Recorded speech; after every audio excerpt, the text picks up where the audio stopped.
Welcome to Nikita kitchen. आसतु एबे तो कोबी सीजन चली से कोबीरु आमे आज चिली कोबी बनैबा।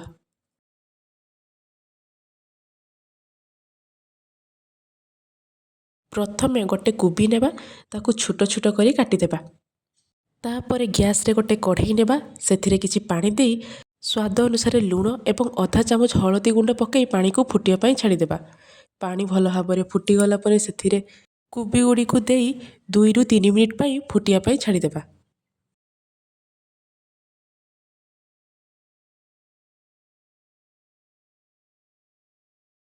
देखंतु 2-3 मिनिट पर कोबी गुड़िक अल्प सीझीगलानी। तापर ताकू गोटे प्लेट को काढ़ी आनिबा।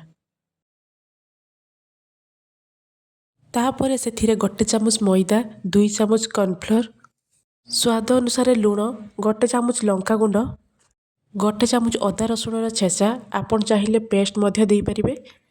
एबे कोबी गुड़ी को भल भाव गोली देबा।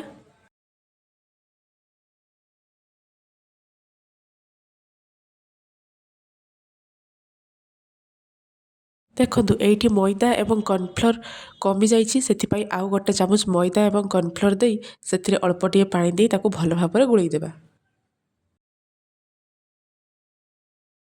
एबे गैस रे गोटे कढ़ई बसिबा, सेथिरे किछि रिफाइन तेल नेबा।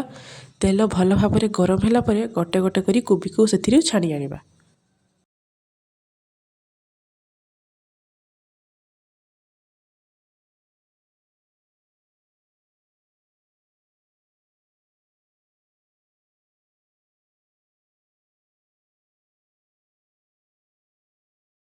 मझिरे मझिरे कोबी गुड़ी को एमिति ओलटाई देबा।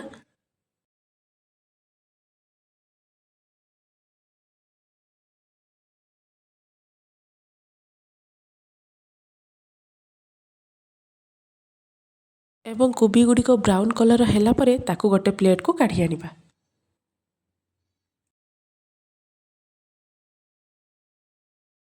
एबे सेम कढ़ई रे 2 रु 3 चामच तेल नेबा। तेल गरम होला परे गोटे चामच जीरा पकेइबा। तापर सेथिरे कटा कैप्सिकम पकेइबा। कैप्सिकम हल्का भाजी गला परे सेथिरे कटा अदा एवं रसुण मध्य पकेइबा।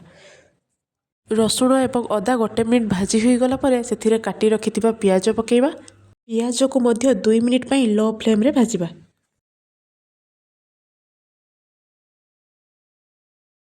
तापर गोटे बाउल नेबा, सेथिरे आधा चामच लंका गुंड, गोटे चामच जीरा गुंड, गोटे चामच धनिया गुंड, 2 चामच टमाटो सॉस, गोटे चामच सोया सॉस, गोटे चामच चिली सॉस, स्वाद अनुसार लूण एवं 3 रु 4 चामच पानी देई भल भाव गोळेई एही बैटर को कढ़ई रे देबा। एबे भल भाव मसला गुड़ी को आमे गोळेई देबा। तापर गोटे बाउल रे गोटे चामच कॉर्नफ्लोर एवं अल्प पानी देई तार मध्य गोटे बैटर बनेइबा।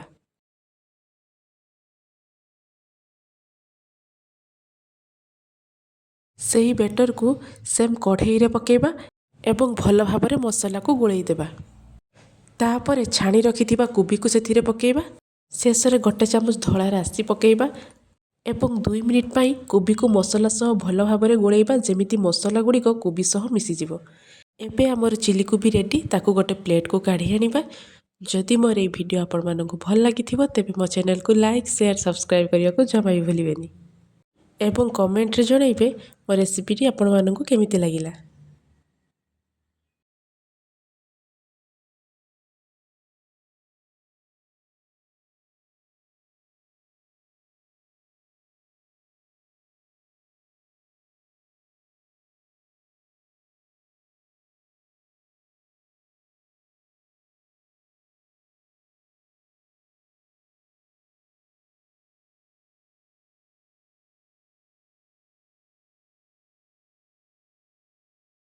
Thank you.